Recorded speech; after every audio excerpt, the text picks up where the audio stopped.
నకిలీ పత్రాలు సృష్టించి కిడ్నీ రాకెట్ దందాకు పాల్పడుతున్న ముఠా గుట్టురట్టు చేశారు సూర్యాపేట సీసీఎస్ పోలీసులు. విజయవాడ కేంద్రంగా కిడ్నీ రాకెట్ దందా కొనసాగుతున్నట్టు గుర్తించారు. ఓ బాధితుడి ఫిర్యాదుతో రంగంలోకి దిగిన పోలీసులు 6 నిందితులను అదుపులోకి తీసుకున్నారు. బాధితుడి నుంచి ముఠా సభ్యులు 22 లక్షలు తీసుకున్నట్లు గుర్తించారు.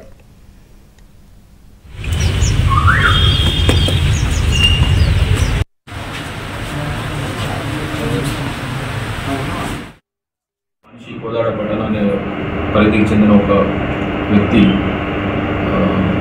కిడ్నీ ఖరాబ్ అయితే అతని ఈ కిడ్నీని తీసుకోవడం కొరకు విజయవాడకు చెందిన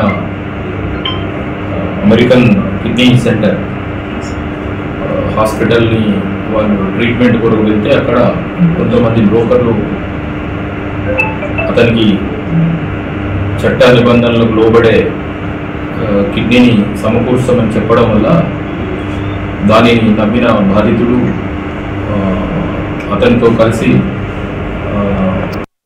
ఈ తాతారావు అనే వ్యక్తి కందూరి తాతారావు వ్యక్తి ఇవ్వడం జరిగింది. అయితే ఈ బాధితుడిని కూడా చట్టంలో నిబంధనలు ఇవన్నీ తెలియకపోవడం వల్ల అతన్ని డార్క్లో పెట్టి అతనికి ఏం తెలియకుండా ఈ తాతారావు కొండెం రమాదేవి అనే ఒక లేడీ సహకారం తీసుకొని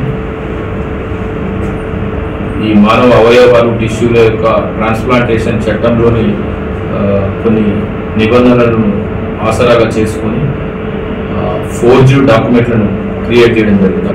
వాటిని ఈ హాస్పిటల్లో పనిచేసే సిబ్బందిని వాళ్ళకు కూడా ఇందులో సహకారం తీసుకొని ఆ హాస్పిటల్కి సబ్మిట్ చేసి ఈ కిడ్నీ ట్రాన్స్ప్లాంటేషన్ చేయడం జరిగింది.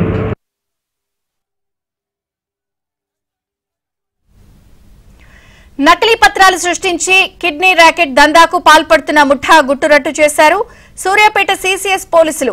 విజయవాడ కేంద్రంగా కిడ్నీ రాకెట్ దందా కొనసాగుతున్నట్టు గుర్తించారు. ఓ బాధితుడి ఫిర్యాదుతో రంగంలోకి దిగిన పోలీసులు 6 నిందితులను అదుపులోకి తీసుకున్నారు. బాధితుడి నుంచి ముఠా సభ్యులు 22 లక్షలు తీసుకున్నట్లు గుర్తించారు.